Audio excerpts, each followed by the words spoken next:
የእቲ ድንግል ማርያም የድንግሊቱ ስም ማርያም ነበረ። እስቲ አብረን በል የድንግሊቱን በሉ እስቲ ስም ማርያም ነበረ። ይህን የጻፈልን ወንጌላዊው ሉቃስ ነው። ዝም ብሎ ማርያም አላለም። አስቀድሞ ድንግል እንደነበረች የድንግሊቱ ስም ማርያም ነበረ በማለት ጽፏል። ዛሬ ይህን ርዕስ የመረጥኩበት ምክንያት እናታችን ቅድስተ ቅዱሳን ድንግል ማርያም በሊባኖስ ተራራ የተወለደችበትን በዓለ ልደቷን ለማክበር ነው የተሰበሰብነው። ስለ እመቤታችን ነገረ ልደት በስፋት እንግዲህ ጠዋት ምናልባት እዚህ ይሁን ሌላ ያነገሳችሁበት ቦታ ይሁን አላውቅም እንደተማራችሁ አምናለሁ። ዛሬ ግን እኔ የማስተምራችሁ ወንጌላዊ ሉቃስ የድንግሊቱ ስም ማርያም ነበረ ስላለ ማርያም ስለሚለው ልዩና ጣፋጭ ስም ትርጓሜ ይሆናል። የምስጢር ባለቤት እግዚአብሔር አምላካችን ምስጢሩን ጥበቡን ለሁላችን የሚግለጥልን። እንግዲህ ቅዱስ ኢያቄም ቅድስት ሐና ግንቦት 1 ድንግል ማርያምን ከወለዷት በኋላ በእስራኤል ልማድ በስምንተኛው ቀን ስም ይወጣልና ስሟን ማርያም ብለው ጠርተዋታል። ዝም ብለው ማርያም ብለው የሰየሙ አይደለም። መንፈስ ቅዱስ አነሳስቷቸው ይህን ስም እንዲጠቀሙ ይህን ስም ተጠቅመው ልጃቸውን እንዲሰይሙ ያደረጋቸው ማን ነው? እግዚአብሔር መንፈስ ቅዱስ ነው። እግዚአብሔር ስራውን ያለ ምክንያት አይሰራውም። ለምሳሌ በኢሳይያስ 11:1 ላይ ትወጽእ በትረ ምስለ እሴይ ከእሴይ ስር በትር ትወጣለች ይላል። ምን ትወጣለች? በትር ትወጣለች። ከእሴይ ነገድ የተገኘ ማን ነው? ኢያቄም ነው። ከሱ አብራክ የወጣችው ማን ናት? አማናዊት በትር ድንግል ማርያም ናት። ወያረግ ጽጌ እምኔሃ ከሷም አለ አበባ ይወጣል አለ። አበባ የተባለው ማን ነው? ኢየሱስ ክርስቶስ ነው። ኢየሱስ ክርስቶስ ነጭ አበባ ነው። ኢየሱስ ክርስቶስ ቀይ አበባ ነው። ጽጌ ጻዕዳ ወቀይ ነጭም ቀይም አበባ ልጅሽን ታቅፈሽ በተአምርና በንጽህና ዕለት ወደ ቤተ መቅደስ በገባሽ ጊዜ ብሎ ታላቁ ሊቅ አባ ጽጌ ድንግልን እንዳመሰገናል። ስለዚህ ከአማናዊት በትር ከድንግል ማርያም ማን ይወለዳል? እውነተኛው አበባ ኢየሱስ ክርስቶስ ይወለዳል። ነጭ አበባ የተባለው ፍጹም አምላክ ስለሆነ ንጹሕ ባህሪ ስለሆነ ነው። ቀይ አበባ የተባለው የእኛን ሥጋ ስለተዋሃዳ ነው።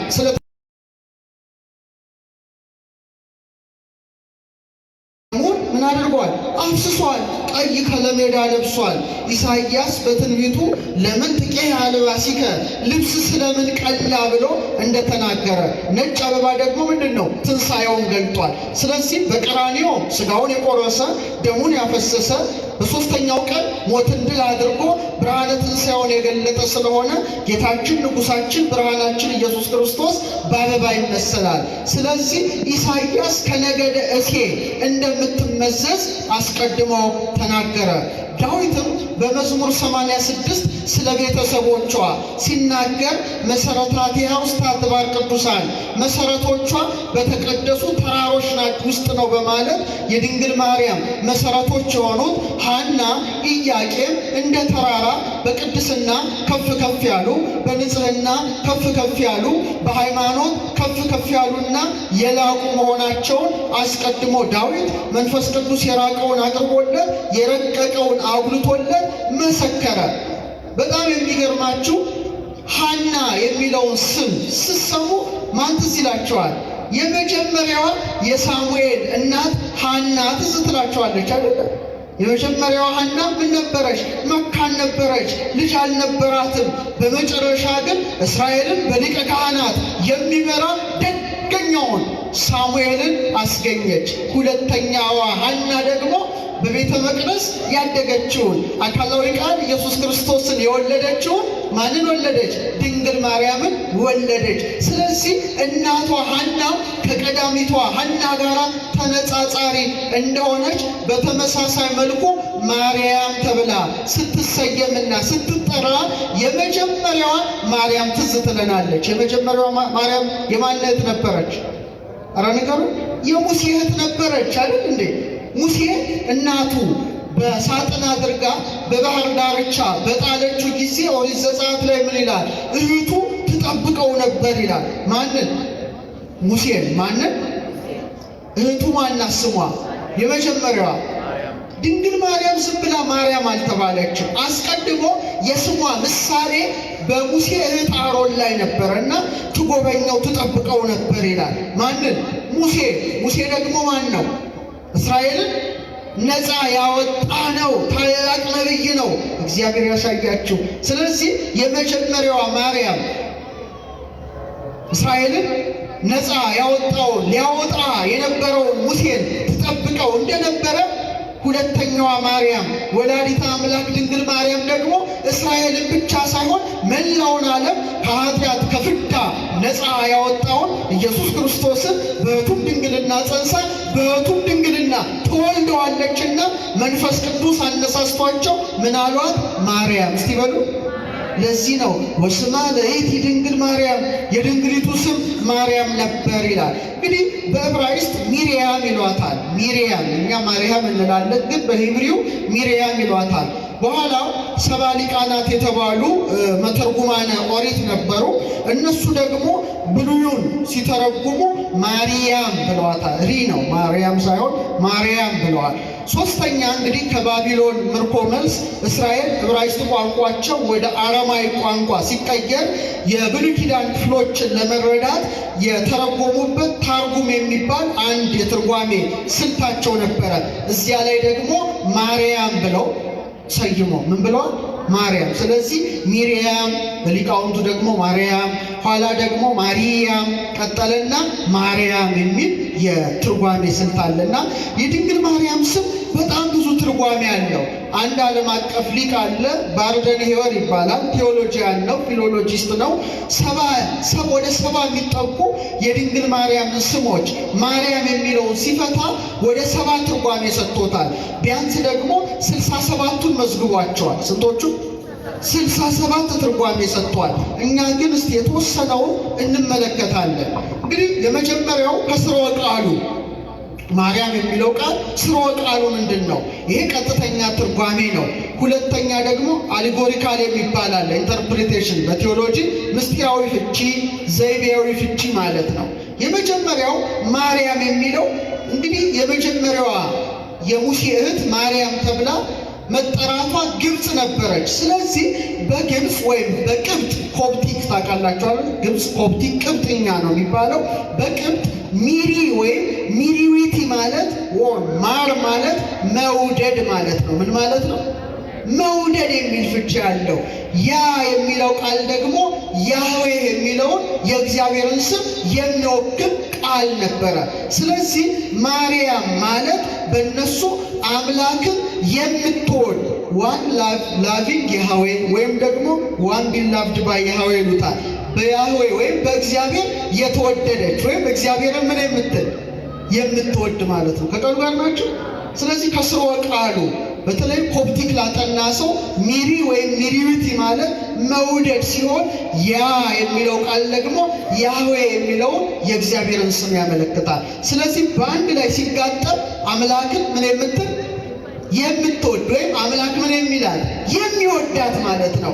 በእውነት ማርያም የምትጠራበትም የሙሴ እህት ተገቢውን ፍቺ ያገኘውና የተተረጎመው ግን በድንግል ማርያም ነው ማለት ይቻላል። ድንግል ማርያም ማንን ትወድ ነበረ? አምላክን ትወድ ነበረ። በፍጹም ልቧ ታገለግለው ነበረ። አምላክን ምን ይላት ነበረ? ይወዳት ነበረ። በመዝሙር 44 ላይ አላነበባችሁ? ስምዒ ወለቴ ወርእይ፣ ልጄ ስምዒ አድምጪ፣ ርእሲ ሕዝበኪ ወቤተ አቡኪ፣ ቤትሽን ወገንሽን የአባትሽን ቤት እርሺ፣ እስመ ፈትዋ ንጉሥ ስነኪ፣ ንጉሥ ምንሽን ወዷል? ደም ግባትሽን ወዷል። ማለትም ንጉሥ ክርስቶስ ስነ ሥጋሽን ለተዋህዶ መርጧል አለ። እሱም ምንሽ ነው አለ? ጌታሽ ነው አለ። ስለዚህ ጌታዋ እግዚአብሔር ምኗን ወደደ? ውበቷን ወደደ፣ ስነ ሥጋዋን ወደደ፣ ንጽሕናዋን ወደደ፣ ቅድስናዋን ወደደ፣ ሃይማኖቷን ወደደ፣ ምግባሯን ወደደ። በረከቷ ይደርብን። ስለዚህ ማርያም የሚለው ቃል ትክክለኛ ትርጓሜውን ያገኘው በድንግል ማርያም መሆኑን እናውቃለን፣ እንረዳለን። ከኢትዮጵያ ቤተ ክርስቲያን ሊቃውንት ማኅሌተ ጽጌን የጻፉ አባ ጽጌ ድንግልና አባ ገብረ ማርያም ዘደብረሃንታ የተባሉ ሊቃውንት ይህንን ሲተረጉሙ የዳዊትን መዝሙር እግዚአብሔር ውበትሽን ወዷል የሚለው ሲተረጉሙ ምን አሉ? እግዚአብሔር ነጸረ ኩሎ ዓለመ ወይረከበ ማርያም ዘከማኪ እመ እግዚአብሔር ዓለምን ሁሉ ተመለከተ፣ ማርያም እንዳንቺ ያለች እናት አላገኘም። ኪያውሰ ጽጌ ዘእምከርስኪ ተቀስመ አበባ ክርስቶስ ከማኅፀንሽ ተለቀመ። ዳዊት አመረኪ ዘይብል ቅድመ ስምዒ ወለቴ ወሬ ዳግመ እስመ ፈትሖ ንጉሥ ነኪ አዳመ። ንጉሥ ክርስቶስ ያማረውን ውበትሽን ደምግባትሽን ወዷልና ዳዊት ልጄ ስሚ እይ አድምጪ ወገንሽን የአባትሽን ቤት እርሺ ብሎ አመልክቶሻልና በማለት ተርጉመውታል። እግዚአብሔር የወደደው ሃይማኖቷ፣ እግዚአብሔር የወደደው ንጽሕናዋ፣ እግዚአብሔር የወደደው ቅድስናዋ በስሟ የታወቀ በስሟ የታተመ በስሟ የተተረጎመ ይልቁኑ እናትና አባቷን ማርያም ብለው እንዲጠሯት ያነሳሳ ማንም ሳይሆን እግዚአብሔር መንፈስ ቅዱስ ነው። ሁለተኛ ትርጓሜዋ ማርያም ማለት በአረማይ ቋንቋ ማሬ ማለት ጌታ አለቃ ማለት ነው። በምን ቋንቋ? አረማይክ። አረማይክ ማለት ጌታችን በዚህ ምድር ሲመላለስ ያስተማረበት ቋንቋ ነው። ማሪ ማለት አለቃ ማለት ነው። ለሴት ጾታ ደግሞ ምን ማለት ነው? እመቤት ማለት ነው። ምን ማለት ነው? ድገሙት እስቲ። እመቤት ማለት ነው። ስለዚህ ማርያም ማለት እመቤት ማለት ነው። አሁን ማርያም የሙሴት ማርያም የማን እመቤት ልትሆን ትችላለች? ድንግል ማርያም ግን የማን እመቤት ናት? ንገሩኝ እስቲ እሳችሁ። የሁላችን እመቤት ናት። ማርያም ድንግል አለ ሊቁ እግዝእተ መላእክት ወሰብእ። የሰውም የመላእክትም ምንድን ናት? እመቤት ናት። ለምን? መላእክትን የፈጠረውን ጭምር ወልዳለች። አሁን ቅዱስ ገብርኤል ብትጠይቁት ድንግል ማርያም ለአንተ ምን ናት ብትሉት እኔን ካለመኖር ወደ መኖር አምጥቶ የፈጠረኝ ፈጣሪ በሕቱም ድንግልና ጸንሳ በሕቱም ድንግልና የወለደችው የጌታዬ የፈጣሪ እናቱ ብሎ መልስ ይሰጣቸዋል። እኔም አንተም አንቺን ብንጠየቅ መልሳችን ይሄ ነው። ስለዚህ ድንግል ማርያም ምንድን ናት? እመቤት ናት። ምንድን ናት? እመቤት ናት። ይህ እመቤትነቷ በኢሳይያስ ተመሰከረ። ምዕራፍ 49 ላይ ምን ይላል ኢሳይያስ? ነገሥተ መሁትኪ ነገሥታት አለ አያቶችሽ አባቶችሽ ናቸው። ወነጋሲያት አጻንያትኪ ንግሥታቱ አለ ገረዶችሽ ናቸው። ምኖችሽ ናቸው? በቃ እሷ ናት ንግሥት ማለት ነው። ንግሥታት አለ ንግሥታት ገረዶችሽ ናቸው። ወይሰግዱ ለኪ ውስተ ገጸ ምድር ግንባራቸውን ዝቅ አድርገው ምድር አስነክተው ይሰግዱልሻል። ወይልብሱ ጸበለ እግርኪ የእግርሽን ትቢያ ምን ይላሉ? ይልሳሉ። በመጽሐፍ ቅዱስ ላይ እመቤት ተብለው የተጠሩ ሴቶች አሉ የሉም እንዴ? ለምሳሌ የአብርሃም ሚስት ሳራ እመቤት ይላታል። የአጋር እመቤት ስለሆነች ነው። የሶርያው መኮንን የንዕማንን ሚስት እመቤት ይላታል። የሰማችሁ? የመኮንኑ ሚስት ማለት ነው። ደግሞ በአዲስ ኪዳን ዮሐንስ ሮመና የምትባል የመሳፍንቱን የመኳንንቱን ልጆች የምታሳድግ እመቤቴ እርስ በርሳችን እንዋደድ ይላል። እነዚህ ሁሉ ሴቶች እመቤት መባላቸው ምን ቢሆኑ ነው? ጥቂት ሰዎችን ቢያዙ፣ ጥቂት ሰዎችን ቢገዙ ነው። ይህ እመቤትነቷ በኤልሳቤጥ ተመሰከረ። ኤልሳቤጥ ተመሰከረ። ኤልሳቤጥ ተመሰከረ። የጌታዬ እናቱ አለች። የማን እናቱ? እመቤታችን ስትሄድ እኮ ነው ጽንሱ በደስታ ነው። አቤት እመቤታችን የደስታ ምንጭ ናት እኮ። ዛሬ ደስታችን ነው፣ ልደቷ ደስታችን ነው። የጌታዬ እናቱ ወደ እኔ ትመጭ ዘንድ እኔ ምንድን ነኝ? አዎ አገልጋይ ወደ እመቤቲቱ ትሄዳለች እንጂ እመቤት ወዴት አትሄድም? ወደ አገልጋይ አትሄድም። አንቺም የጌታዬ እናቱ ስትሆን እንዴት ወደ እኔ ትመጫለሽ? በረከቷ አይደረብን። ስለዚህ ማሬ የሚለው የአረማይ ቃል እግዚእ ጌታ በሆነ ለእንስታይ ደግሞ ምን ሆነ? እመቤት ተባለ። ስለዚህ ማርያም ስትሉ እመቤት መባሏን ከማወቅ ጋር ነው። ጣፋጭ ስም ባፋችሁ ውስጥ ስትጠሩት ማለት ነው። ከቃሉ ጋር ናቸው። ማን ይመስክር? ዮሐንስ ስለ ምንነቷ ስለ ግዝእትነቷ በራእይ 12 ቁጥር 1 ላይ እንዲህ አለ። ወአስተርአየ ተአምራቢ በውስተ ሰማይ ታየ ብሎ ሲመለከት ታላቅ አለ። ምልክት ካለ ከድንግል ጋር ተያይዟል። ኢሳይያስም ጌታ እግዚአብሔር ምልክት ይሰጣችኋል እንዳለ ዮሐንስም ምን አለ? በሰማይ ታላቅ ምልክት ታየ። ቀና አለ ወርታይተ ገሪሃ ጨረቃን ከእግሮቿ በታች ተጫምታ ደስ ሲል ወሰርቶ ክሌቱ ከዋክብት በራሶቿም ላይ 12 ከዋክብት ያለበትን ዘውድ ደፍታ ተመለከተ። እሷ ማናት? አሕዛብን ሁሉ በበትረ ስልጣኑ ቀጥቅጦ የሚገዛውን ወንድ ልጅ ወለደች። መጉህ ሰናይት ከመወር ወብሬት ከመፀሐይ እንደ ጨረቃ ያማረች እንደ ፀሐይ ያበራች እንደ ማለዳ ወጋገን የምትጎበኝ እንተት የወስካለ የምትጎበኝ ማናት አለ። እሷ ማናት? አልሰ አው እንደ ፀሐይ የሞቀ እንደ ጨረቃ የደመቀ እንደ አበባ ያሸበረቀ እንደ ከዋክብት የተንተገተገ ውበትን ይዛለች። ለዚህ ነው ቤተ ክርስቲያናችን ድንግል ማርያምን በእውነት አክብራ ያቺ ኮከብ መንገድ እንደምትመራ ድንግልም መሐላ መንግሥተ ሰማያት እየመራች በምልጃዋ በፍቅሯ በጣዕመ ፍቅሯ ምትመራ ማናት? ድንግል ማርያም ናት። ካለ ክብሩ ለፀሐይ የፀሐይ ብርሃኑ ሌላ ነው። ወካለ ክብሩ ለወር ጳውሎስ ነው በአንደኛ ቆሮንቶስ 15:41 ላይ የጨረቃ ክብሩ ሌላ ነው። ኮከብም ኮከብ ይሄየሽ ክብሩ አንዱ ኮከብ ከአንዱ ኮከብ ይበልጣል። ቅዱሳን እንደ ከዋክብት ደምቀዋል። የከዋክብቶች ደግሞ ኮከብ ሆነ የተገኘች ድንግል ማርያም ናት። ክብር ይግባል። ኮከበ ባሕር ማርያም ማለት ኮከበ ባሕር። ለዚህ ነው አሁን ምናልባት ከጀርባዬ እመቤታችን ስዕል ካለ ከዋክብት አይታችኋል አይደለም? ስዕሏ ላይ አለ። ግድ ነው። ስንት ከዋክብት ይደረግላታል አይታችሁ ታውቃላችሁ? 3 ከዋክብት። ስዕሏን ስትሳለሙ በደንብ አተኩራችኋት እንጂ የእመቤታችን ስዕልን ስታዩ በደንብ ምንድነው ከዋክብቱ? አይኗን ተመልከቱ። ልክ እንደ ኮከብ ተደርጎ ይሳልና በቅዱሳት ስዕላት ትውፊታችን ከንፈሯ ግን ትንሽ ሆና ትሳላለች። እመቤታችን የንግግር ሕይወት የላትም፣ የተመስጦ ሕይወት። አያችሁ?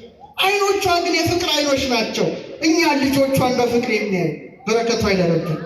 አትጨነቁ። ድንግል ማርያም በምልጃዋ ትመልከተን። ዶኪማስን አየችው። ቋዝ ተረዳች።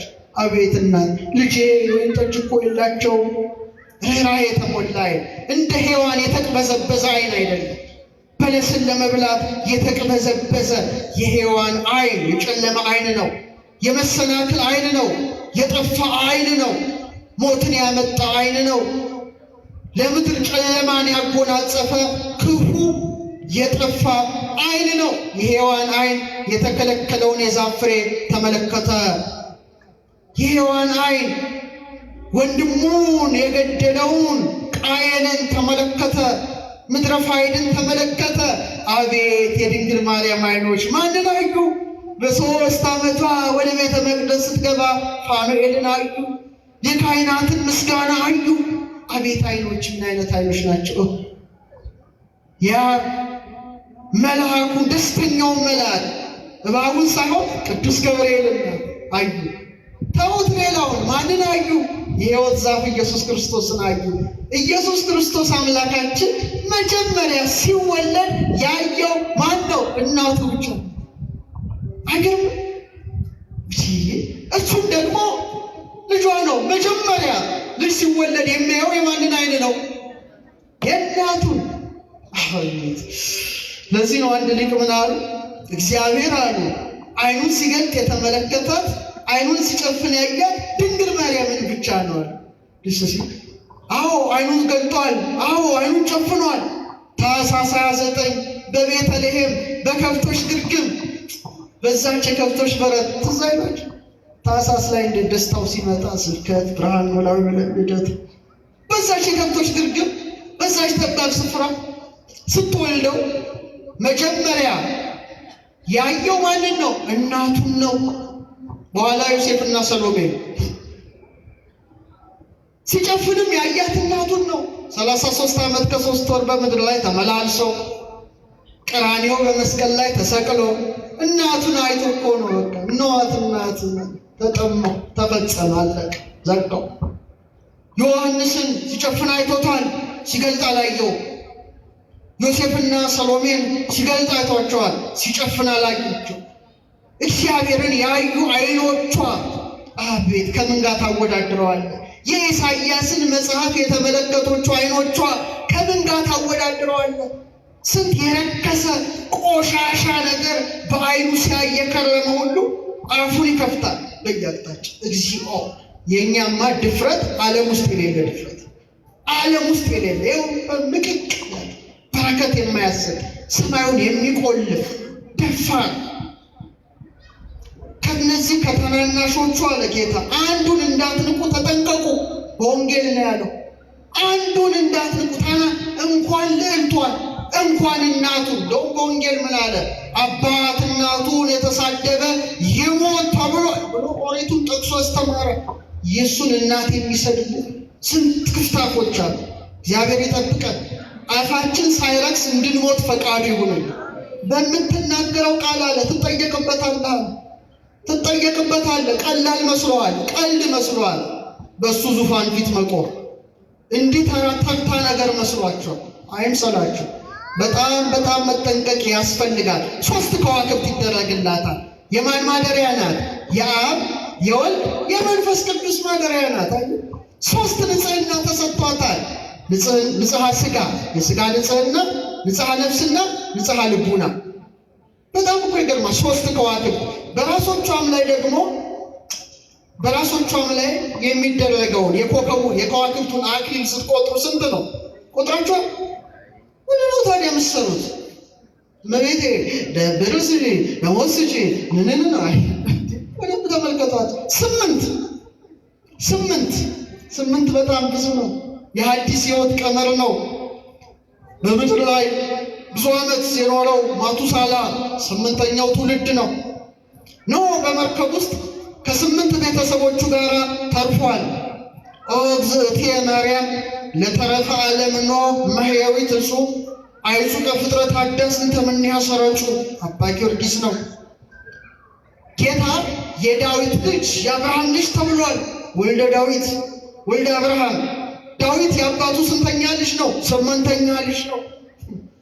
አብርሃም ስንት ልጆች ወልዷል? 8 ልጆች ወልዷል። በ8 ቀን ግዝረት ተሰጥቶታል። ኢየሱስ የሚባል ሕያው የሆነ ቅዱስ ስሙንም የተሰጠው በስንተኛው ቀን ነው? በ8ኛው ቀን ነው። ይሄ ሁሉ ስላለ ምን ይደረጋል? 8 ነገር ከዋክብት ይደረግላታል። እመቤታችን ረድኤቷ በረከቷ ይደርብን። በልብሶቿም ላይ ደግሞ ብዙ ከዋክብት ይዙ። በዚህ ጋር አረንጓዴው የመጎናጸፊያዋ ሰማዩ ላይ ብዙ ከዋክብት። ለምን? ሰማያትን በከዋክብት ያስጌጠውን ጌታ ኮከበ ባሕር የተባለችው ድንግል ማርያም በማኅፀኗ የተሸከመች፣ በምኗ ያዘለች፣ በምኗ የታቀፈች። ኧረ በምንድን ነው የምትታቀፈው? ሴቶች በክንዷ። በምኗ ያዘለች? ተጠቁማችሁ እንጂ አታውቁት። በጀርባ። ስለዚህ ከዋክብት ይደረግላታል። ለምን መሰላችሁ? እቺ ነግራችሁ ልጠቅልለው። ትንቢተ ሕዝቅኤል ምዕራፍ 1 ቤታችሁ አንቡ።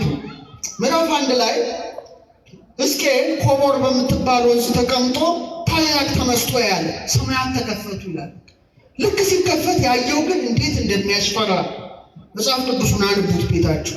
40 እንስሳ የሰው መልክ፣ የአንበሳ መልክ፣ የንስር መልክ ያላቸው ዙፋኑ ተሸክመዋል። አንዱ በሚሄድበት ሁሉም ይከተላል። አስፈሪ ግርማ ነው። እግዚአብሔር ተቀምጦበታል። በጣም ያስፈራል። እና መላእክት ያን ዙፋን መንካት ብሏቸው ነው በእሳት ምሰሶ ወይም መንኮራኩር ይለዋል ተሸክመውታል። የማንን ዙፋን? የማንን? የእግዚአብሔርን። አይዟቸው፣ የእግዚአብሔርን። ይሄ ሰማያዊ ራእይ ነው። አሁን ዝም ብላችሁ አስተውሉ። እቺ ነግራችሁ ልቀመጥ። በኪሩቤል ላይ የተቀመጠው አምላክ በኋላ ዘመን በማን ማኅፀን አደረ? በማን ክንድ ታቀፈ? በማን ጀርባ ታዘለ? ስለዚህ ኪሩቤልና ሱራፌልን አትበልጣቸው? አይዞህ አትፍራ፣ አትበልጣቸውም ወይ? ትበልጣለች። ለምን? እስቲ እናነጻጽርና እንቀመጥ። አባ ጊዮርጊስ ዘጋስጫ የአንድ 4 መጻሕፍቱን የልቁን ተርጉም ያለው እስካሁን ካሳተምኳቸው 30 መጻሕፍት 3-4ቱ አባ ጊዮርጊስ ይመስሉኛል። ሰዓታቱን ጨምሮ በአንድምታ በትርጓሜ ታትመዋል። አንዱ መጽሐፉ ላይ ምን ይላል? አንቲ ተአብይም ኪሩቤል፣ አንቺ አለ ከኪሩቤል ትበልጫለሽ። ከምን? ከኪሩቤል። ወትፈደፍዲም ሱራፌል፣ ከሱራፌልም ትልጫለሽ። ለምን? አባ ጊዮርጊስ መልስ ስጠን እንፈልጋለን በሉት። ለምን አልክ? ለምን አልክ ብትሉት እንዲህ አለ። እስመ ሱራፌል ወኪሩቤል በሰረገላ እሳት ይጸውርዎ። ልጅሽን አለ ኪሩቤልና ሱራፌል በእሳት ሰረገላ ይሸከሙታል። ወበምጽናቲሁ ዘእሳት ይጼኑ መንበሮ ዙፋኑንም በእሳት ምሰሶ ይደግፋሉ። ጉድ ነው፣ ያስደነግጣል። አንድ ይሰጦር ኪዮ በከርስኪ አንቺ ግን አለ ያንን አምላክ በማኅፀንሽ ተሸከምሽው። ወሀቀፍኪዮ በአብራክኪ በጉልበቶችሽ ምን አልሽው? ታቀፍሽው። ወአዘልኪዮ በዘባንኪ በጀርባሽ አዘልሽው። እየንተ ሰረገላ እሳት አብራክኪ ሆና በእሳቱ ሰረገላ ፋንታ ጉልበቶችሽ ሆነዋል። ምኖችሽ? እነዛ መላእክት በሰረገላቸው ሲሸከሙት እሷ ደግሞ በምኗ ታቀፈችው? በጉልበቶቿ። ህየንተ ምጽናቲሁ ዘእሳት አእዳውኪ ሆና በእሳቱ ምሰሶ ፈንታ ምኖችሽ? እጆችሽ። እነዛ ዙፋኑን በእሳት ምሰሶ ደገፉ። ድንግል ማርያም ግን ዓለምን የሚደግፈውን ጌታ ሕፃናት ናላ ይወርዳቸዋል ብለው እናቶች በእጃቸው እንዲደግፉ የእሳት ጉጥረት የሆነ እጆቿ መለኮታዊውን ሽህም ታቀፈ። ክብር ለእጇ፣ ክብር ለጀርባዋ፣ ክብር ለማኅፀኗ፣ ክብር ለዓይኗ፣ ክብር ለጆሮዋ፣ ክብር ለአፍንጫዋ ፍጽምት ናት። ወስማ ለይእቲ ድንግል ማርያም። የድንግሊቱ ስም ማን ነበር? ንገሩኝ፣ ማን ነበር? ማርያም። ረድኤቷ በረከቷ አይደርብን። ስለዚህ ዛሬ ሙሽራዋ ከሊባኖስ ተራራ ምን አለች? ብቅ አለች። እስቲ ልብላችሁ አመስግኗት። ተወለደች፣ እመቤታችን ተወለደችና ዛሬ እንዳጋጣሚ ደብረ ዕንቁ ልደታ ለማርያም ነበረ ማስተምረው።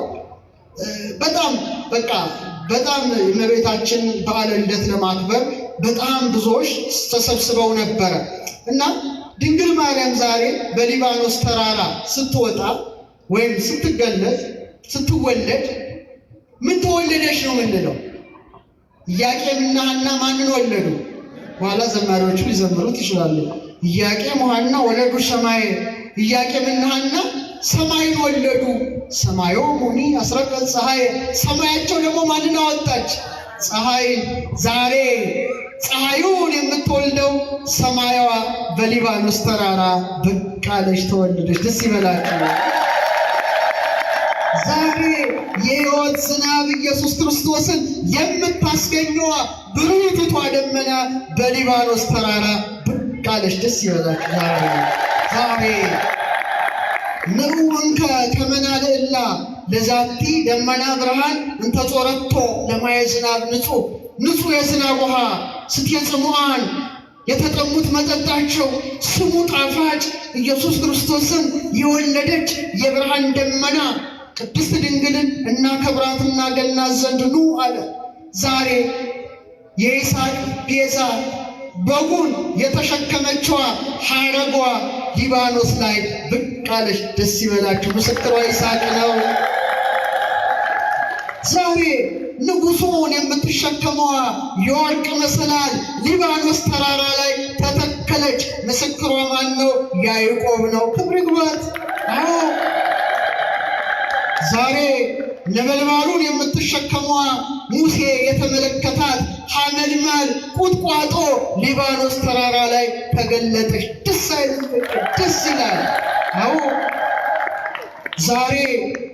ዛሬ እውነተኛውን መና የምትሸከመዋ አማናዊት መሶበ ወርቅ፣ እውነተኛ ቃሉን የምትሸከመዋ አማናዊቷ ታቦት፣ እውነተኛውን ህብስት የምትሸከመዋ አማናዊቷ ጠረጴዛ፣ እውነተኛውን ፍም የምትሸከመው እውነተኛዋ ማዕጠንት፣ እውነተኛውን መብራት የምትሸከመው አማናዊቷ መቅረዝ፣ እውነተኛውን ሊቀ ካህናት ኢየሱስ ክርስቶስን የምትሸከም አማናዊት ድንኳን በሊባኖስ ተራራ ተገለጠች። ደስ ይላል። ዛሬ ልደቷ ነው፣ እናከብርላታለን። ይህ ሁሉ የደስታ ምንጭ ነው። ወብዙኃን ይትፌስሑ በልደቱ፣ ብዙዎች በመወለዱ ደስ ይላቸዋል። እኛ ልደት እንጾማለን፣ ልደት አታክብሩ የሚሉ አሉ። ይገርመኛል፣ አላውቅም። ወብዙኃን ይትፌስሑ በልደቱ፣ በመወለዱ ብዙዎች ደስ ይላቸዋል። የድንግል ማርያም መወለድ ደግሞ የደስቶች ደስታ ነው። ደስ ይበላችሁ። ዛሬ የእውነተኛውን ሕይወት ፍሬ የምትሸከም የሕይወት አስካል ድንግል ማርያም የሕይወት ሐረግ ድንግል ማርያም ተገኘች። ምስክሯ ማን ነው? ካሌብ ነው። ዛሬ እውነተኛውን ሕይወት ጠል የምትሸከም እውነተኛዋ ብዝት ግምጃ ጸምረ ድንግል ተገኘች። ምስክሯ ማን ነው? ጌዲዮን ነው።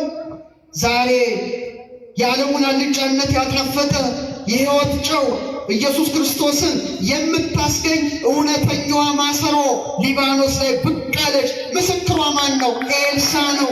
አመስግናት፣ አመስግናት፣ አመስግናት። ዛሬ የይሁዳ አንበሳ ኢየሱስ ክርስቶስን የምታስገኘዋ እውነተኛዋ ገዳም ድንግል ማርያም ብቅ አለች፣ ተወለደች። ምስክሯ ማን ነው? ዕዝራ ሱቱኤል ነው። ዛሬ የሕይወት ውሃ ኢየሱስ ክርስቶስን የምታስገኝ እውነተኛዋ ጉድጓድ የሕይወት ተክል ኢየሱስ ክርስቶስን የምታስገኝ እውነተኛዋ አትክልት ስፍራ ከሐና ከኢያቄም አብራን ተገኘች። ምስክሯ ማን ነው? አባቷ ሰሎሞን ነው። ክብር ይግባል። ዛሬ ንጉሡን የምትሸከመው ረጅሟ ዙፋን ተገኘች። ምስክሯ ኢሳይያስ ነው። ዛሬ ቃል ክርስቶስን የምትወልድ የሕይወት ቃል ስግው ቃል ክርስቶስን የምትወልድ የሕይወት ደብዳቤ ተገኘች። ምስክሯ ማን ነው? ኢሳይያስ ነው።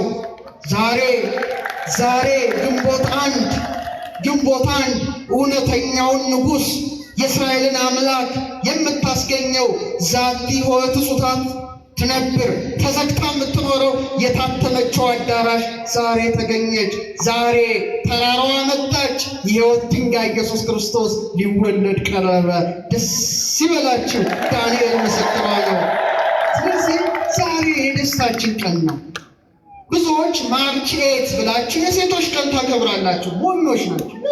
ማርች 8 ለእናንተ ምናችሁ ነው? ሴቶች ለእኛ የሴቶች ቀን ብትሉት ግንቦት አንድ ያምርብናል አይደል? ደስ አላችሁ ሴቶች? የሴቶች ቀን ዛሬ ነው። የሴቶች ቀን እንደውም ዛሬ ሳስተምር ምንድን ነው ቡትቶ ለብሳችሁ የመጣችሁት? ምንድን አንዳንዱ ከተኛበት ተነስቶ ነጭ በነጭ አትለብሱም? የክት ልብስ አታወጡትም? ዛሬ እናታችሁ እኮ ልደት ነው። አሁን ልደት ስታከብሩና ሰው በአማራ ጭ ብላችሁ አጊጣችሁ ነው አልምትሉ። ዛሬ ድንግል ማርያምን ልደት ለማክበር እንዲህ ሊሆነ ቱታ ለብሶ የሚመጣው ሁሌ እንደው ሁሌ እንዴ! ዛሬ እኮ እናታችሁ በመገኘቷ እኮ ነው የተሰበሰባችሁ ሴቶች። ጉድ ትሆኑ ነበር። ድሮ ወንዶች ሴቶች ላይ ይኮሩ ነበረ።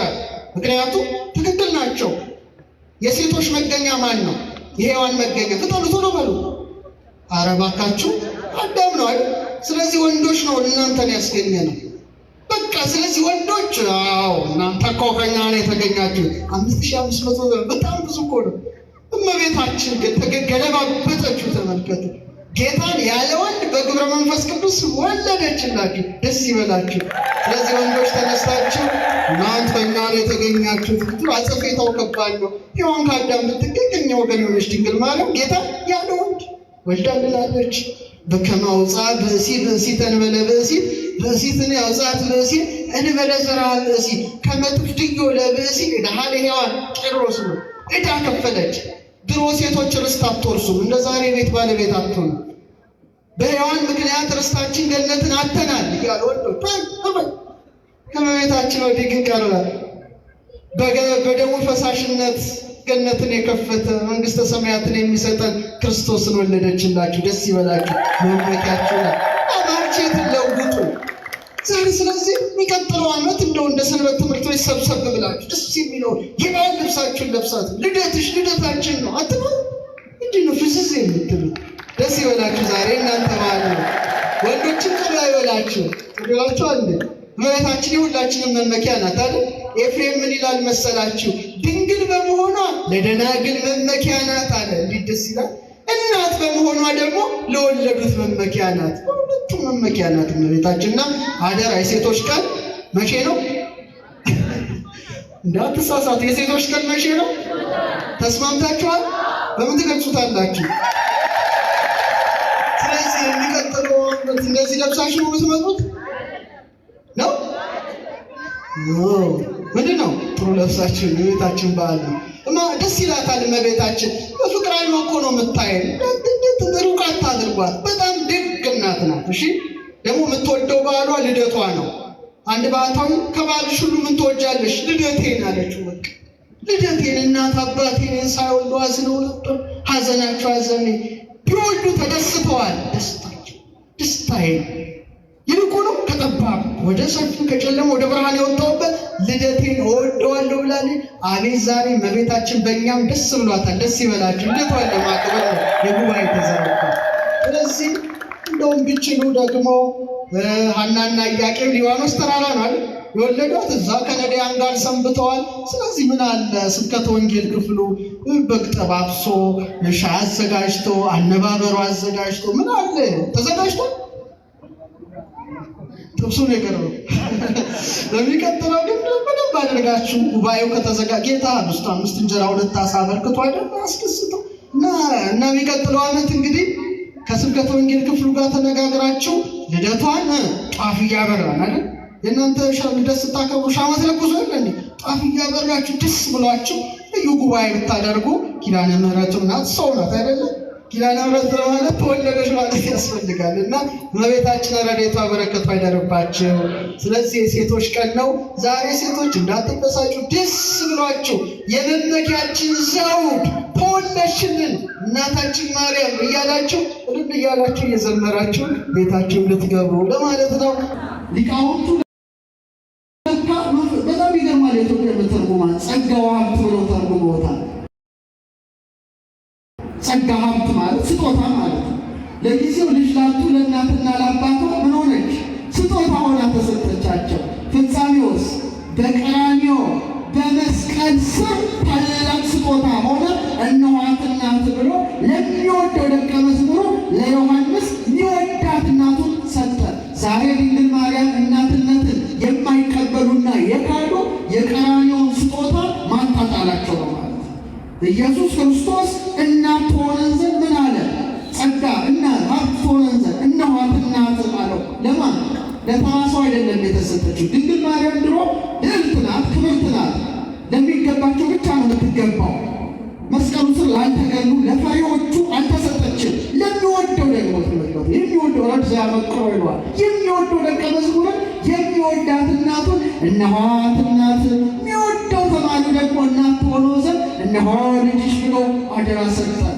በትርጓሜዋ ራሱ ሪሙ ማለት ለካ ስጦታ ነው። ማርያም ማለት ለካ ለዓለም የተሰጠች ድንቅ ስጦታ፣ ያውም የትም ሳይሆን ቀራንዮ ዓለም በሚድንበት ሰዓት የተሰጠችን ውድና የከበረች ስጦታ ናት። አክብረን በቤተ ልቡናችን እናኖራታለን። ዮሐንስ ወደ ቤቱ እንደወሰዳት ደስ ይበላቸው። ስጦታ ነው የተሰጣችሁ። ምን ያሰጠናል?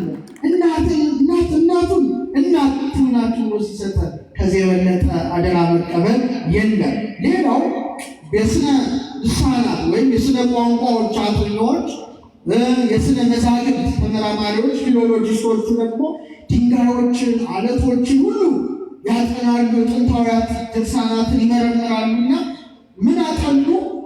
ማርያም የሚለው ቃል ጥንት በዛ ዘመን ረወመ ከሚለው ግስ ያወጡታል። ረወመ ማለት ከፍ ያለ ማለት ነው። ለምሳሌ ሮም ሲባል፣ አርያም ሲባል፣ ራማ ሲባል ከፍ ያለ ማለት እንደሆነ ማርያም ማለት ምን ማለት ነው? ልዕልት ማለት ነው። ምን ማለት ነው? ከፍ ያለች። በምን ከፍታዋ በምንድን ነው? ንገሩኝ። የእመቤታችን ከፍታ በምንድን ነው? አረበስ ማለት ነው። ማን በመውለዷ? አምላክን በመውለዷ። እስቲ ከፍታ እናት ሆና ድንግል ሆና እናት በዚህ ደረጃ ከፍ ያለች ሴት ትገኛለች? አትገኝም። የተፈጥሮ ሕግ ይከለክላታል። ድንግል ማርያም ግን ሁለቱን አስተባብራ በከፍታ ላይ ከፍታ እንዴት አይነት በጸጋ ላይ ጸጋ የተሰጣት። እናትነት ጸጋ ነው፣ ድንግልናም ጸጋ ነው። ሁለቱንም ጸጋ አስተባብራ የሸመነች፣ አስተባብራ ያዋሃደች፣ አስተባብራ ያሰናሰለች ማናት? ድንግል ማርያም ናት። በረከቷ ይደረብን። ሌላው ደግሞ እመቤት ስትሆን እናት ስትሆን እመቤት፣ እናት ስትሆን አገልጋይ ስትሆን እናት። በዚህ ደረጃ ከፍ ያለች ማን ትኖራለች? እስቲ ጠይቃችሁ። ሁላችን የማን አገልጋዮች ነን? የእግዚአብሔር አገልጋዮች ነን አይደል? በጣም ጥሩ። እኔ ኢየሱስ ክርስቶስ ባሪያ፣ ጳውሎስ ኢየሱስ ክርስቶስ ባሪያ፣ ያዕቆብ በመልእክታት ሁሉ ታያላችሁ ባሪያ እያሉ ነው የጠሩት። ትክክል። እሷ መልአኩን ምን አለችው? ለእግዚአብሔር አገልጋዩ ነኝ፣ እንደ ቃል ይሁንልኝ ይደረግልኝ አለች። ዓለምን ለሚገዛ ዓለም ለሚገዛለት ጌታ አገልጋይ መሆኗን መሰከረች። ትክክል ነው። ግን ድንግል ማርያም አገልጋይ ብቻ አይደለችም። ምን ሆነችው? እናቱ። አቤት ልዕልት ማለት ነው፣ ከፍታ። ቅዱስ ያሬድ ምን ይላል? እንዘ አመቱ እሞረሰያ አገልጋዩ ስትሆን አለ እናቱን አደረጋት። አይደለም መላእክት የሚገዙለት መላእክትን የሚገዛ ጌታ እናቱ ተብላ ተጠርታለች። ምን አይነት ነገር ነው! እንደውም ቅዱስ ቄርሎስ በረከቱ ይደርብን ታላቅ ሊቅ ነው። ሉቃስም ሲያብራራ በተለይ ለሊቀ በበህቅ ዘይትየዘዝ ለአዝማዲሁ እንተ ይእቲሙ ወለ ይእቲሙ ይላል። ለእናቱ እየታዘዘ በናዝሬት በገሊላ ማን አድጓል? ኢየሱስ ክርስቶስ በየጥቂቱ አድጓል። እስቲ አለ ዓለምን የሚገዛ ዓለም የሚገዛለት ዓለም የሚታዘዝለት ፍጥረታት የሚታዘዙለት ለማን ታዘዘ አለ? ለእናቱ። አይደንቃችሁ? ወርቱ ምሳሌ እንዴት እንዳከበራት ተመልከት ይላል ሊቁ። እንደውም ያብራራል፣ መንፈስ ቅዱስ ይገልጽለታል። እሷም ታየውና ይላል የስደቱን ነገር ሲያነሳ ጌታዬ ልጄ ትለዋለች አለ። ጌታዬ ደስ ይላል። ጌታዬ ትለዋለች። ለምን? አምላኳ ነው፣ ጌታዋ ነው፣ ንጉሷ ነው፣ ፈጣሪዋ ነው። ግን አለ ልጄ ትለዋለች። ምን ትለዋለች? ፍቺ ነው። እሱም እናቴ ይላል። እማማ እናቴ እንደምትለው አንተ እግዚአብሔር ወልድ እናቴ ብሎ ሲጣራ ተመልከት ይላል። በልብ ኃይል ተመልከት፣ በነፍስ ጆሮ ስማው። እማማ እናቴ። ይህ ሰዎች ከመቤታችን እናት የላቸው መሰለኝ፣ መንገድ ወድቆ ያደጉ መሰለኝ። የእናትነት ፍቅር አይገባቸው። ሶስተኛው በጣም የሚደንቀው በልዕልና ላይ ልዕልና ስትመለከቱ እናቶች አላችሁ እዚህ ውስጥ ወልዳችኋል። እግዚአብሔር ልጅ ሲሰጣችሁ ልጆቻችሁን የምታሳድጉበትን ወተት ከጡታችሁ ይሰጣል። ጸጋ ነው። ደናግል ግን ይሄ የላቸው። የእሷ ግን በከፍታ ላይ ከፍታ፣ በጸጋ ላይ ጸጋ፣ በክብር ላይ ክብር ነውና ለማንም ያልተሰጠ ድንግል ሆና ሳለች በቤተልሔም ከጡቶቿ ወተት ተገኙ። አቤት ጽብን አስበው ብቻ ተመሰጥበት ሌላ ነገር አታስብ። ጭንቅላት ውስጥ ደስ የሚያሰኝ ነው እና በጣም በዚህ ውስጥ ተመስጦ ካደረጉ ሊቃውንት ኤፍሬም ሶርያዊ ልጥቀሰው። የክርስቶስን ልደት በተናገሩበት መጽሐፉ ላይ እንዲህ አለ። እስቲ አብረን እንበለው። ጠዋትም ሳስተምር ይህን ቃል እንደተናገርኩት አስታውሳለሁ። ፈጣሪዋንህና በሉስቲ ፈጣሪዋንህና ድምፃችሁ ደስ አይልም። ፈጣሪዋንህና ለድንግል እናትህ በጡቶቿ ወተት ሰጠ። ልጇንህና ከሰጣት ወተት መልሰህ ጠባ። ይህን ብቻ አስበው፣ ሌላ አታስብ። ምን ይላል? በጣም እኮ የሚደንቅ ነው። ፈጣሪዋ ስለሆንክ አለ ለደናግል አይሰጥም ወተት። ፈጣሪዋ ስለሆንክ አለ ለድንግል እናትህ ምን ሰጠ? ወተትን ሰጠ። ግን አለ ግን ልጇ ስለሆንክ ደግሞ ከሰጣት ወተት መልሰህ ጠባ። ድንግል ላንተ ለሁሉ መጋቢ የተውሶ ወተትን ሰጠች። የምን ወተት?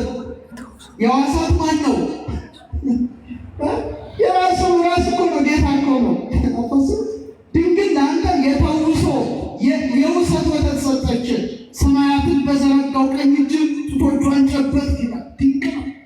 ዓለምን የሚመግበውን ጌታ የመገቡ ጡቶቿ፣ ሰማይና ምድር ከፊቱ የሚሸሹለትን ጌታ የሳመ ከናፍሯ ብፁዕ ያሰኛል። ፈጣሪዋን የተሸከመ ማኅፀኗ ድንግል ወለደቶ ለፈጣሪያ፣ ድንግል ፈጣሪዋን ወለደችው አለ ኤፍሬም። ምኗን? ፈጣሪዋን። ወለዲሁ ፈጥሮ ወላዲቶ፣ እሱም እናቱን ፈጠረ። ድንቅ ነው፣ እጹብ ነው፣ ልዩ ነው። የእግዚአብሔር ከተማ አለ ዳዊት፣ ነኪር ነገሩ በእንቲአኪ ሀገረ እግዚአብሔር። ያንቺ ነገር አለ ልዩ ነው፣ ልዩ ነው፣ ከአእምሮ በላይ ነው። ሰማይ ዙፋኑ፣ ምድር የእግሩ መረገጫ የሆነውን አምላክ መሸከም ከአእምሮ በላይ ነው። የሰማችሁ ነው። ምን ነው ኢሳይያስ ሰማይ ዙፋኔ ነው፣ ምድር የእግሬ መረገጫ ናት። ለእኔ ምን አይነት ቤት ትሰራላችሁ ይላል እግዚአብሔር በኢሳይያስ አለው። ሰማይ ምኔ ነው? ዙፋኔ። ነገርኳችሁ እኮ ሰማይ ምኔ ነው? ዙፋኔ። ምድር ምኔ ናት? የእግሬ መረገጫ። ለእኔ ምን አይነት ቤት ትሰራላችሁ? አዎ ከጽርሐ በላይ ርዝመቱ፣ ከበርባሮስ በታች ጥልቀቱ፣ ከአድማስ እስከ ናጌብ ስፋቱ የማይባል ሁሉን የሚወስን ሰማይ ሰማየ ሰማያት ይይዘው ዘንድ የማይቻል አዶናይ እግዚአብሔር የተናገረው ቃል። ለካ እግዚአብሔር አንዲት ቤት ነበረችው፣ አንዲት ሰማይ ነበረችው፣ አንዲት ምድር ትገለጥ ነበረ። እሷ ማና? ድንግል ነበረች። ሰማይ ዙፋኔ ነው አለ። ማኅፀኗን እንደ ዙፋን አድርጎ 9 ወር ከ5 ቀን ተቀመጠ። ትክክል። ምድር የእግሬ መረገጫ ናት አለ። 9 ወር ከ5 ቀን እግሩ ተረገጣት። ሰማይ ወምድር ዘያገምሮ ያሬድ እረሷ ምስክሮቿ የከበሩ ናቸው። ተንታሰው አይደል ቀና ሲል አርያማዊ ዝማሬ የሰማው ያሬድ ዝም ብሎ ዘፈን የሰማው ጆሮ አይደል። ቀጥስ ሰማይ ወምድር ዘያገምሮ እፎንጋ ማኅፀነ ድንግል ጾሮ። ሰማይ ምድር የማይችለውን አምላክ ምንኛ እንዴት የድንግል ማርያም ማኅፀን ቻለዋል? አናቅም። በማኅፀኗ ሳለ ነፋሳትን ያነፍሳል፣ ብርሃናትን ያመላልሳል። እጹብ ድንቅ ነው። ጾረቶ አለ ያሬድ ይዘውቱ ይሰውራ ድጓ ላይ ነው። የሚሸከማት ሲሆን ተሸከመችው። እንዲህ አይነት ሊቃውንት ነበሩባት ይህች ቤተክርስቲያን። የሚሸከማት ሲሆን ተሸከመችው። አስባችሁታል? የሚሸከማት ማን ነው? ኢየሱስ ክርስቶስ ነው። ዓለምን የያዘ ነው። የሚሸከማትን አምላክ የተሸከመች እጹብ እያልክ መሄድ ነው። መደነቅ አለብህ። ከዚህ ካልተደነቅ በምን ትደነቃለህ? የሚሸከማትን እንዴት ተሸከመችው? አናውቅም፣ ልንረዳው አንችልም። ቅዱስ ቅዱስ ቅዱስ እያሉ ሲያመሰክሩ አንገቷን ዘንበል አድርጋ ከማኅፀኗ የመላእክትን ምስጋና መስማቷን ተጽፏል በቤተ ክርስቲያን መጻሕፍት። አንመረምርም፣ አናውቅም። እንዴት እንጃ። ልጄ ስሚ ያለ ዳዊት እኮ አስቀድሞ ስሚ አድምጪ፣ ወገንሽን የአባትሽን ቤት እርሺ፣ አንቺ ከእነሱ የተለየሽ ነሽ። በጣም ያስደንቃል። ከርሰ ድንግል አባ ጊዮርጊስን የምትቀሰው ከርሰ ድንግል አቤ ወተላለ ማገራት የድንግል ማኅፀን አለ ከአየራት በለጠ። ከምን አዛችሁ? ከምን በለጠ? ከአየራት። ወተሰብሐ እምሱራፌል በኪሩቤል በኪሩቤል በሱራፌል ዘንድ ተመሰገነ። ከርሰ ድንግል ኮነ ታቦተ ወማኅደረ ለእግዚአብሔር አዶናይ። የድንግል ማርያም ማኅፀን አዶናይ ለተባለ ሕዝቅኤል ለተመለከተው ለልዑል እግዚአብሔር ማደሪያውን ሆነ። ክብር ለማኅፀኗ እንበልላት ይግስበናል። አዎ የተለየ ነው። ሌላው አንድ መተርጉም አለ። ማቴዎስ ወንጌልን ሲተረጉም የባህር ማዶ ሊቅ ነው። ማርያም የሚለው መነሻ ሜራ ያደርግና ሜራ ማለት በእነሱ ቋንቋ ይላል መቆንጀት፣ ቆንጆ ሞት ማለት ፍጽም። እሱም በኋላ በተረጉምላችሁ ይሻላል። ሌላው አንድ ግዕዝ ሊቅ ነበሩ፣ አለቃ ኪዳነ ወልድ ክፍሌ የሚባሉ መዝገበ ቃላት አላቸው። እዛ ላይ ሲፈቱት የፈቱትንና እስቲ በደንብ አድርገን እናዋህደዋለን። ማር የሚለውን ቃል ኮከብ ብለውታል። እስቲ በሉ ይገሙት። ኮከብ በላቲን። አውር ማለት ብርሃን። ለምሳሌ ኡራ ኤል ብትሉ ኡራኤል ስትሉ ኡራ ማለት ምንድን ነው? ብርሃን ማለት ነው አይደል? ኤል እግዚአብሔር፣ ኡራኤል ማለት ነው የእግዚአብሔር ብርሃን። ለምሳሌ ሚካኤል ስትሉ ሚ ማለት ማን ማለት ነው። ካ ማለት እንደ ማለት ነው። ኤልስ እግዚአብሔር፣ ማን እንደ። ሩፋኤል ብትሉ ሩፋ ማለት ሐኪም ማለት ነው። ኤልስ ማለት እግዚአብሔር ማለት ነው። ሩፋኤል ማለት እግዚአብሔር ምን ማለት ነው? ሐኪሜ ማለት ነው። ገብርኤል ብትሉ ገቦር ማለት ኃያል ነው። ኤል እግዚአብሔር፣ እግዚአብሔር ምንድን ነው? ኃያል ነው። ሁለተኛው ትርጓሜ ገቦር ብእሲ ሰው፣ ኤል እግዚአብሔር ማለት ነው። ፍቃድ ጋር ናቸው እና አውር ማለት ብርሃን ነው። ያም የሚባለው ቋንቋ ግን በጥንት ባህር ማለት ነው። ይሄ እኛ ብቻ ሊቃውንት ሳይሆን የውጮቹ ይሉታል። ባህር ማለት ነው እና ሲፈታ ኮከበ ባሕር ሲበሉ ድገሙት። ማርያም ማለት ኮከበ ባሕር ማለት ነው። ወይም መራሒት ለእለ ውስተ ባሕር፣ በባህር ውስጥ ላሉት የምትመራቸው ምን የምትላቸው? ሁላችንም እኮ አሁን ባህር ውስጥ ነን አይደለ? ለጊዜው አሉ ሊቁ ኮከበ ባህርነት ለነቢይቱ ማርያም ተሰጠ። ይኸውም አሉ ፈርዖን በባህር ሰጥሞላቸው ባህሩን ተሻግረው ማርያም ዕለተ ሙሴ ከበሮዋን ይዛ አእላፍ እስራኤል ንሴብሖ ለእግዚአብሔር ስቡሐ ዘተሰብሐ እያሉ ዘምረዋል፣ አመስግነዋል። በአዲስ ኪዳን ግን አሉ የኮከብ ልጅ ኮከብ ነውና የአጥቢያ ኮከብ ክርስቶስን በመውለዷ እና ወደ ክርስቶስ በመምራቷ ማርያም ተጠርታበታለች። አመስግነዋል። ኮከብ ወላችን ሰው ነው።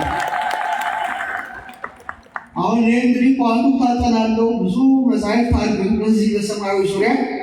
በጣም ያስደንቀኝ አባ ዘመለኮት የተባለው ሊቅ ይህ ሲተረኩ ሰላም ለዝክረ ስምኪ ዘአስተማሰልዎ በኮከብ ሶበ ብርሃኖ ተከድኖ ጽልሙታነ ራእይ ለሕዝብ ኪዳነ አምላክ ማርያም ወተስፋ መድኃኒት ዘአብ ተናዘዘ ብኪ አኮኑ ህሊና ቀዳማይ አብ አመም ገነቱ ተሰደ በሐዘን ጾም። እስቲ አብረን ወደ አማርኛ እንበለው። አብራችሁ ይበሉ። እይታ በሉ እስቲ።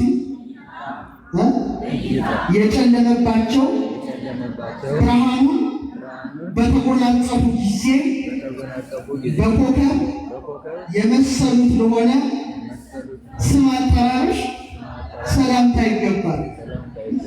ዚታኩን እይታ የጨለመባቸው ማየት ያልቻሉ ድንገት ያን ብርሃን የኮከቡን ብርሃን ሲጎናጸፉ ማየት ስለቻሉ የስምሽን አጠራር በኮከብ ለመሰሉት ስም አጠራርሽ ሰላምታ ይገባል። የአብ የመድኃኒት ተስፋ የሆነ የአምላክ ኪዳን ማርያም ሆይ ከገነቱ በጭንቅ በተሰደደ ጊዜ የቀዳማዊው አባት የአዳም ሕሊና በአንቺ ተረጋጋ አሉ። ስለዚህ ኮከብ ልንገራችሁና ትምህርቴን ተቀልለዋለሁ። እስቲ ፖላሪስ በሉ። የሰሜን ኮከብ ይባላል። እመቤታችን በዚህ ኮከብ ተመስላበታለች። በጣም የሚገርመው በመጽሐፈ ኢዮብ ምዕራፍ 9 ቁጥር 9 ላይ እንዲህ ይላል።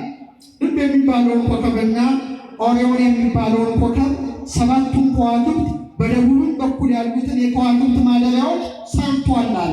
እግዚአብሔር ኦሪዮንን ፈጥሯል። አሁን እንግዲህ በጣም ብዙ ላይቶች ኖች ስላሉ ነው እንጂ የመብራቶች ቢጠፉ ኦሪዮን እንግዲህ ያለንበት ከሆነ ያ ምስራቅ ነው። ወደ ምዕራብ ጀምበር አካባቢ ላይ ይታያል። በአይን የሚታይ ነው እና እነዚህን ሰርቷል ይላል። ይህ የሰሜን ኮከብ የተባለው ወይም በደቡብ ያሉትን የከዋክብት ማደሪያዎችን ሰርቷል እንዳለ ኢዮብ። በጣም የሚገርማችን ማይጠልቅ ኮከብ ይባላል። ምን የማይል ኮከብ? ማይጠልቅ እና መርከበኞች በብርሃኑ አቅጣጫ ይህ ኮከብ ይመራቸዋል። የሰማችሁ ነው። መርከበኞች አሉ፣ ባህር ውስጥ ናቸው፣ ጨለማ ነው። በዛ ጨለማ አቅጣጫ ሲጠፋባቸው ያንን ኮከብ ሲያዩ ለምን ይጠቀሙበታል? እንደ ኮምፓስ፣ እንደ አቅጣጫ መጠቆሚያቸው ነው። ቅዱስ ጳውሎስ በሐዋርያት ሥራ ምዕራፍ 27 ቁጥር 20 ላይ እንዲህ ይላል፣ ብዙ ቀን ፀሐይን ከዋክብትንም ሳናይ ትልቅ ነፋስ ሲበረታብን ጊዜ ወደፊት እንድናለን የማለት ተስፋ ሁሉ ተቆረጠ ይላል። አያችሁ፣ ጨለማ ውስጥ ናቸው የሚመራቸው። ቢያንስ አሁን ለምሳሌ ማታ ስትሄዱ በረሃ ውስጥ አድርገውና በረሃ ውስጥ አቅጣጫ ቢጠፋባችሁ ምንድን ነው የምታደርጉ? ምስራቅ፣ ምዕራብ፣ ሰሜን፣ ደቡብ ቢጠፋባችሁ ቀጥታ አይናችሁ ወደ ሰማይ ነው የምታደርጉት። ጨረቃ ትመለከታላችሁ። ለምሳሌ ጨረቃ ከተወለደች ማጭድ ሆና ከታየች ማጭድ የሚመስል ጫፏ ወደ ምስራቅ አቅጣጫ ነው የሚጠቁመው። ወደ ምን ነገር? ወደ ምን አቅጣጫ? ወደ ምስራቅ ነው። እቺ ጫፏ ጀርባዋ ሳይሆን ጫፍ ሹል ጫፏ ምስራቅ ነው። ምስራቅን ካወቃችሁ ምዕራብ፣ ሰሜን ደግሞ በጣም ቀላል ነው። ስለዚህ እንደ ኮምፓስ ትመራለች ማለት ነው። ሙሉ ጨረቃ ስትሆን ምልአተ ወር አሁን ተነገ ወዲያ ዛሬ አብኗል፣ ቅዳሜ፣ እሑድ፣ ወር ሰኞ አካባቢ ሙሉ ናት። ያን ጊዜ ጨረቃ በስተ ምስራቅ ነው የምትሆነው። ልክ በምስራቅ ትሆናለች። በቃ ምስራቅን አወቃችሁ ማለት ነው። የሰማችሁ ነው። እና ቅዱስ ጳውሎስ ምን ይላል? ብዙ ቀን በመርከብ ነው የሚጓዙት። ፀሐይን ማየት አልቻሉ። ከዋክብት ለአቅጣጫነት ይጠቅማሉ። እነዚህ የምናያቸው ሁሉ አቅጣጫ ጠቋሚ ናቸው። እና እነሱ ሳናይ ስንቀር አለ በቃ እንሞታለን አለ። ተስፋ ቆረጥን አለ። የሰማችሁ ነው። አዎ። ታዲያ ድንግል ማርያም ኮከበ ባህር እና ያን ኮከብ ሲመለከቱ መርከበኞች ደስ ይላቸዋል። ለምን? ትክክለኛው አቅጣጫቸውን አውቀዋል። ዛሬ እኮ ዓለም ባህራችን ባህር ነው። የክህደት ነፋስ ሲበረታ፣ የክህደት ወጀብ ሲመጣ ማንን እናያለን? ኮከቧ ድንግል ማርያም እናያለን። አክብሯት ታሻግራለች። በጨለማ ውስጥ ያሉ መርከበኞች ኮከቧን ሲያዩ በተስፋ ይመላሉ። አቅጣጫቸውን ያውቃሉ። ከማዕበል ከሞገድ ይተርፋሉ። ዛሬም እውነተኛው የአጥቢያ ኮከብ ክርስቶስ ኮከቡን የወለደች ድንግል ማርያም ኮከብ ናትና ወደ ጸጥታ ወደብ ወደ ክርስቶስ ትመራናለች። ክብር ለዚህ ኮከብ ኮከበ ባህር ኮከበ ባህር ይሏታል። እና ኮከብ ልዑል ነው። ኮከብ ምንድን ነው? ልዑል ነው አይደል? ከዋክብት ልዑላን ናቸው። ድንግል ማርያምስ ምንድን ናት? ልዕልት ናት። ኮከብ ምንድን ነው? ብሩሃን ናቸው። እንደምታዩት በብርሃን የተሞሉ ናቸው። ድንግል ማርያምን በሃይማኖት በምግባር በንጽህና በቅድስና የበራች ናት። ከዋክብት ውቦች ናቸው። ቀና ብሎ ለሚያቸው ምን ብሎ ለሚያቸው? ቀና እያላችሁ ግን ታያላችሁ እንዴ? ሰብአ ሰገል እኮ ቀና ብሎ ስላዩ ነው አይደል? ወደ ጌታ ይሄድ። ለምንድን ነው መሬት መሬት የምታዩት? እግዚአብሔር መሬት መሬት እንድናይ ቢፈልግ ኖሮ እንደ ጅቡ እንደ አሳማው እንደ ፈረሱ እንደ በቅሎ 4 እግር ይሰጥ ነበር። ያኔ መሬት መሬት የት ሄድ ነበረ? እሱ ግን አይደለም። እነሱ ቀና ማለት አይችሉም። መሬት መሬት መሬት መሬት እንስሳው ነው። የሰው ልጅ ግን እንደ ዘንግ መልምሎ እንደ እሸት ፈልፍሎ ቀና ብሎ ሰፊውን አድማስ እያየ እጹብ እጹብ ድንቅ ድንቅ ሰማያት ይነግራል። ስብሐተ እግዚአብሔር ሰማያት እግዚአብሔርን ክብር ይናገራል። ያስተማረን አምላክ ስሙ የተመሰገነ ይሁን። የእናቱ በረከት ረድኤት በሁላችን ላይ ያሳድርብን።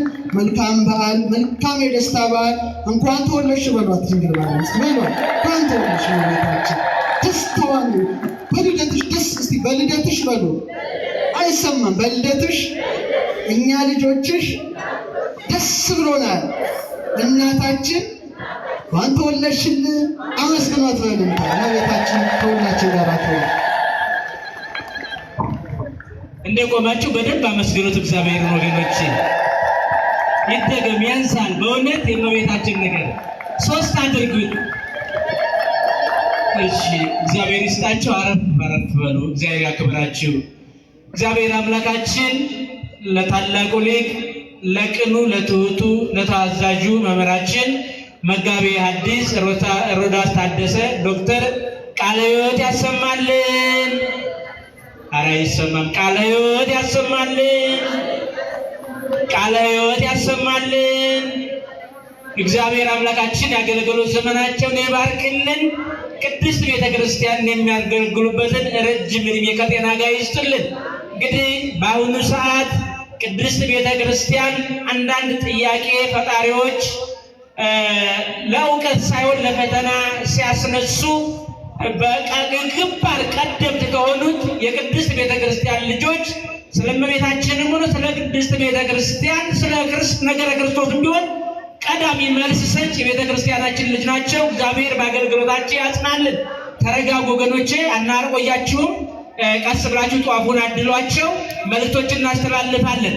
ይህንን የተወደደ ጉባኤ በዛሬው ዕለት እንዲዘጋጅ ያነሳሱን ያዘጋጁ ከስብከተ ወንጌል ጋር ሆነው አየር ማህበረ ኪዳነ ምሕረት ዘአየር ጤና የምናውቃቸው በየወሩ በ7 ታላላቅ ጉባኤ ታላላቅ መምህራን ዘማሪያን እየተጋበዙ ጉባኤ ይደረጋል። ዛሬ ደግሞ ከስብከተ ወንጌሉ ጋር በመመካከር የእመቤታችን ልደታችን ነው በማለት ማህበረ ኪዳነ ምሕረት ዘአየር ጤና ወጣት ልጆቻችን ይህን ጉባኤ አዘጋጅተዋል። የእመቤታችን ልደት እንድናከብር አድርገውና እግዚአብሔርን አመስግኑላቸው። እግዚአብሔር ይስጥልን። ጊዜ ለመጠቀም የተወደዳቸው እግዚአብሔር ልጆች ጉባኤዎቹን እነግራቸዋለሁ። በነገው ዕለት የአዲስ ኪዳን ትርጓሜ ከተጀመረ ቆየት እንዳለ ታውቃላችሁ። ከነ ማብራሪያው ማለት ነው። ትርጓሜው ብቻ አይደለም፣ ከነ ማብራሪያው ለሚነሱት በትርጓሜ ውስጥ ለሚነሱት ጥያቄዎች መልስም የሚሰጥበት የቅዳሜ የሐዲስ ኪዳን ወይም ደግሞ መጽሐፍ ቅዱስ ጥናት ማለት ይቻላል። ይሄ በነገው ዕለት የሚካሄደውን እንዳትረሱ አደራችሁን። ሌላው በተወዳጁ ወንድማችን መምህር ጋዜጠኛ ምስክር ጌታ ነው ማክሰኞ ስርዓተ ቤተ ክርስቲያን ለዚህ ጥያቄና ፈተና በበዛበት ጊዜ ውስጥ የተዋህዶ ልጆች ለሚጠይቋችሁ ሁሉ መልስ ለመስጠት የተዘጋጃችሁ ሁኑ ብሏል መጽሐፍ ቅዱስ ጳውሎስ። ስለዚህ እግዚአብሔር ልጆች ለሚጠይቁን ሁሉ መልስ ለመስጠት ዙረን ፈርተን ከመሄድ ዘወር ብለን ለሚጠይቁን መልስ ለመስጠት ስርዓተ ቤተ ክርስቲያንን ባግባቡ መማር አለብን። ማክሰኞ አደራ እንላለን። ሌላው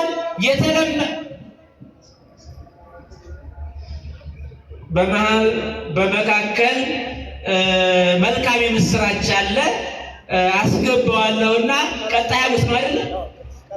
ቀጣይ ሐሙስ ቀኑ 7 ነው። አሁን የመገቡን አንጀታችን ያራሱን ስለመቤታችን የነገሩን እኔ ሳልሰማ ነገርካቸው፣ እኔ ሳልናገር አንተ ነገርካቸው ብሎ ነገራቸዋለሁ። ስለዚህ መጋቤ ሐዲስ ሮዳስ ታደሰ ዶክተር ሐሙስ ይገኛሉ። ብድግ ብላችሁ አመስግኑ። ሁላችሁም ብድግ ብላችሁ በቃ እንደማትቀሩ እርግጠኛ ነኝ። እሺ ወንድማችን አንጋፋው ታላቅ ወንድማችን ዘማሪ ብዙአየሁ ይገኛል። እግዚአብሔርን አመስግኑ ደግማችሁ። ስለዚህ አሁን መነሳታችሁ ምስክርነት ነው። ቁጭ በሉ እግዚአብሔር ልጆች። የሐሙስ ጉዳይ ተዘግቷል። አደራችሁን። ከዚህ በላይ ነው ጉባኤው። ሌላው አሁን መጋቤ ሐዲስ ጠቆም አድርገው አስተምረውናል። አጠቃላይ ስብከተ ወንጌል ኃላፊው ሰብሳቢነት ሌሎቻችን ሁላችንም እመቤታችን ለሚቀጥለው ዓመት ለልደቷ ታድርሰን በሉ። እስኪ ታድርሰን በሉ። ስለዚህ በዚሁ በግቢው ውስጥ ዳቦው ተጋግሮ ንፍሮ ተቀቅሎ በጉም ተጠብሶ ልደቷን በቤቱ እናደርጋለን። እግዚአብሔርን አመስግኑ። ይህንን የስብከተ ወንጌል ኃላፊው ወንድሞችን ሁላችንም ይዞ አብረን ከእሱ ጋር ተሰልፈን እናደርገዋለን። ደግማችሁ አመስግኑት። እሺ፣ እግዚአብሔር ይስጥልኝ፣ እግዚአብሔር ያክብርልኝ። ስለዚህ መጋቤ ሐዲስ የአየር ጤና ሕዝብ ምናልባት ዛሬ ሰው በየቤቱ ልደቷን ስለሚያከብር ነው እንጂ በአየር ጤና ለየት ያለ ጉባኤ እየሆነ ነው። ሐሙስ ያዩታል። ራስዎት አመስግነው በርቱ ብለው መክረው ይሄዳሉ። የግቢ ሙሉ ነው የሚሆነው ሐሙስ ማለት ነው እና እንደማታሳፍሩን ስለምናውቅ ማለት ነው። ሌላው የእግዚአብሔር ልጆች በመኪናም እንግዲህ ላይ ከወንጌል ዝም አትለውም። እንግዲህ አደራህን እናግዛለን። ስለዚህ ቅስቀሳውን ማለት ነው በሰፈር። ስለዚህ የእግዚአብሔር ልጆች ግንቦት ስለ ወንጌል ሁሉን አደርጋለሁ። ስለ ወንጌል በሉ እስኪ። ኧረ አይሰማም በእግዚአብሔር። ሁሉን አደርጋለሁ። 8ኛ ነው 9ኛ ላይ ከሆነ 9ኛው ዙር ግንቦት 14 ግንቦት 15 ግንቦት 16 እስኪ በጭብጨባ ትግለጡት ደስታችሁ። እግዚአብሔር ይስጥልን። ስለ ወንጌል እናደርጋለሁ። እጅግ ምስጢር የተደላደለላቸው በቤተ ክርስቲያናችን ተጠሪ የሆኑ የቤተ ክርስቲያኗ ኃላፊነት በትከሻቸው ላይ ያለው ተጠያቂ የሆኑ አንቱ የተባሉ እግዚአብሔር በረዳቸው መጠን እግዚአብሔር ያድርሰን ተጋብዘዋል። ዘማሪያንም እንዲሁ ተጋብዘዋል እግዚአብሔር ልጆች። ስለዚህ ሌላው ደግሞ ባለፈው የትንሣኤ ዋዜማ የስዑር ቅዳሜ ገብረ ሰላም በመስቀሉ ብለን ይህን ግቢ በእልልታ በዝማሬ በመብራት እንዳጥለቀለቅ ነው። ግንቦት 21 በዓለ ዕርገት ከቀኑ 11 ሰዓት እስከ ምሽቱ 2 ሰዓት